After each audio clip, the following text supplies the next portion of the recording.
यह कहानी एक ऐसे कबाड़ी वाले के बारे में है जो गांव-गांव घूमकर कबाड़ी का सामान लिया करता था।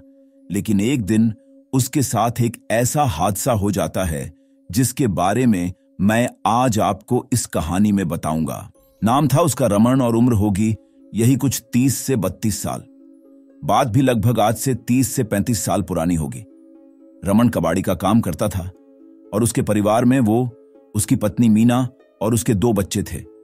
दुकान तो उसकी झोला ही थी, मतलब दुकान नहीं थी उसकी, केवल एक साइकिल थी जिस पर वह कबाड़ी का सामान लादे रहता था। वो तो केवल इस गांव से उस गांव जाकर पुराना सामान खरीदता था और उस सामान को शहर जाकर बेच देता था, जिससे उसे कुछ पैसे मिल जाते थे और उसकी आजीविका चलती थी। वो समय ऐसा था कि जब न तो बिजली की व्यवस्था थी और न ही पक्की सड़क। इंसानों के द्वारा बनाई गई पगडंडियों से ही लोग आया जाया करते थे। रमन भी उन्हीं रास्तों का इस्तेमाल करता था एक जगह से दूसरी जगह जाने में। ऐसे ही एक दिन की बात है जब सुबह सुबह ही रमन दूसरे गांव में भंगार का सामान लेने के लिए निकल गया था।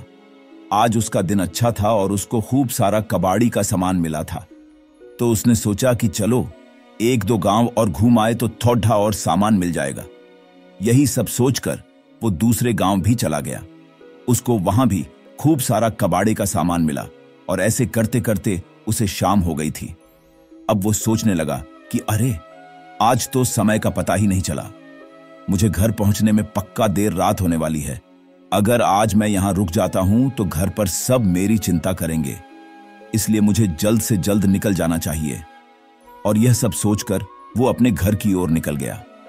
वैसे वो अपने गांव से काफी दूर आ गया था और तकरीबन 3 से 4 घंटे उसके लगने वाले थे अपने गांव तक पहुंचने में।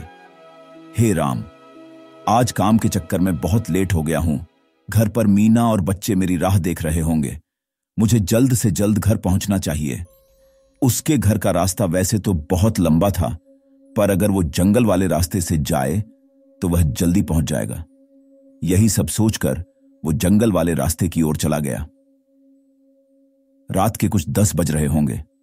उसे जंगल से थोड़ी दूरी पर लालटेन और आग की रोशनी दिखाई दे रही थी, तो उसे थोड़ा सुकून मिल रहा था।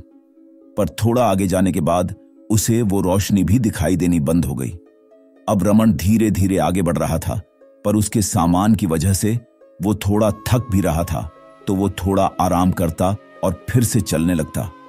धीरे धीरे चलते चलते उसे उस जंगल में से अजीब सी आवाज आने लगी और उसको महसूस हो रहा था कि कोई तो है उस जंगल में उसके अलावा जो इस तरह की आवाजें कर रहा था।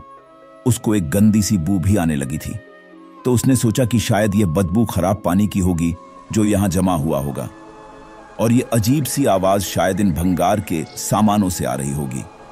थोड़ा आगे जाने पर उसने फिर से महसूस किया कि वृक्षों पर कोई तो है, शायद यह कोई पक्षी हो। पर फिर उसने देखा कि वो जो कोई भी था वो एक पेड़ से कूदकर दूसरे पेड़ पर जा रहा था, और थोड़ी सी चांद की रोशनी में उसने देखा कि वो एक बड़े बालों वाली एक बूढ़ी औरत थी जो कि इधर से उधर कूद रही थी।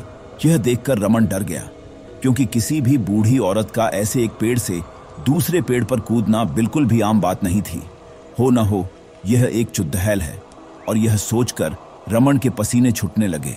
पर रमन ने अपने डर पर काबू पाया और उसने सोचा कि तेज तेज गाड़ी चलाता हूं और जल्दी से यहां से निकलता हूं ताकि इससे जान बचे। वह तेजी से अपनी साइकिल चलाने लगा और बस इसी इंतजार में था कि कब घर पहुंचूं और इस डायन से मुझे छुटकारा मिले। अब उसे वो डायन दिखाई नहीं दे रही थी और न ही किसी पेड़ के हिलने की आवाज आ रही थी। उसे लगा कि शायद वो सब उसका भ्रम होगा और थकान की वजह से खाली एहसास हुआ होगा। अब रमन को थोड़ा आराम हुआ, पर उसने एक बात पर गौर किया कि उसकी साइकिल पर जो पीछे भार लदा था वो काफी भारी हो गया था। अजीब बात थी कि ऐसा कैसे हो सकता था। मतलब शायद मैं थक गया हूं तो मुझे ऐसा लग रहा होगा। तो मैं थोड़ा रुक गया और मैंने आराम करने का सोचा। मैं आराम ही कर रहा था कि तभी मैंने अपने पीछे किसी की सांसों की आवाज सुनी। ऐसा लग रहा था जैसे वहां मेरे अलावा कोई और भी है। मुझे फिर से पसीने आने लगे और मैंने पीछे मुड़कर देखा, पर वहां कोई भी नहीं था। मैं काफी थक गया हूं, मुझे टॉयलेट करके निकलना चाहिए। मुझे पेशाब आ रही थी और मैं पेशाब करने के लिए पास ही की झाड़ी तक गया।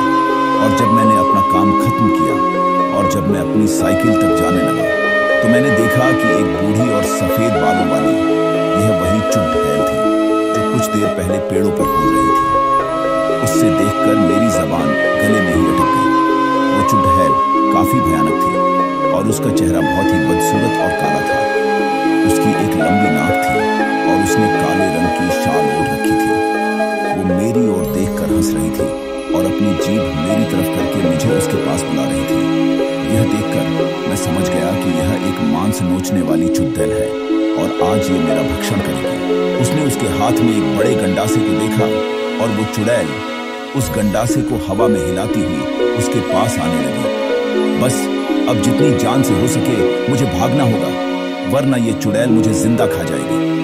और यह सोचकर रमन तेजी से अपने गांव की ओर भागा और वो चुड़ैल भी उसके पीछे तेजी से भागने लगी। वो चुड़ैल उसके पीछे भागते वक्त बड़ी ही भयानक और विकराल रूपी लग रही थी, पर रमन भी जोर जोर से हनुमान जी का नाम लेते हुए भाग रहा था और बस गांव तक आ ही गया था। तभी चुड़ैल ने एक जोर की चीख निकाली और कहा, रुक, मुझे बहुत भूख लगी है। और फिर वो चुड़ैल हवा में ही गायब हो गई। रमन फिर भी भागता रहा और गांव के मंदिर में जाकर बेहोश हो गया। फिर अगले दिन जब उसको होश आया तो सभी ने उससे पूछा कि क्या हुआ रमन, तेरी ऐसी हालत और तू यहां क्यों सो रहा है? देख, पूरी रात तेरे बीवी बच्चे कितनी चिंता में थे। चल अब बता, तेरे साथ क्या हुआ था? फिर रमन ने उन्हें पूरी बात बताई तो वे सब उससे बोले, अरे तेरा दिमाग खराब था क्या जो तू उस मांस नोचनी के जंगल से गुजर कर आया? खैर, तेरा नसीब अच्छा है जो तू बच गया। शायद तुझे भगवान ने बचा लिया। फिर रमन उठा और उसने भगवान को धन्यवाद किया और अपने बीवी से मिलकर वो कुछ गांव वालों के साथ उस जंगल में उस जगह चला गया जहां पर उसकी कबाड्डी का सामान लादने वाली साइकिल थी। उन लोगों ने वहां जाकर देखा कि उसकी साइकिल के टुकड्डे और कबाड्डी का सामान यहां वहां पड़ा हुआ था। ये उस चुड़ैल का ही काम था। रमन उस दिन बच गया और फिर उसने गांठ बांध ली कि अब वो इस जंगल में कभी नहीं आएगा।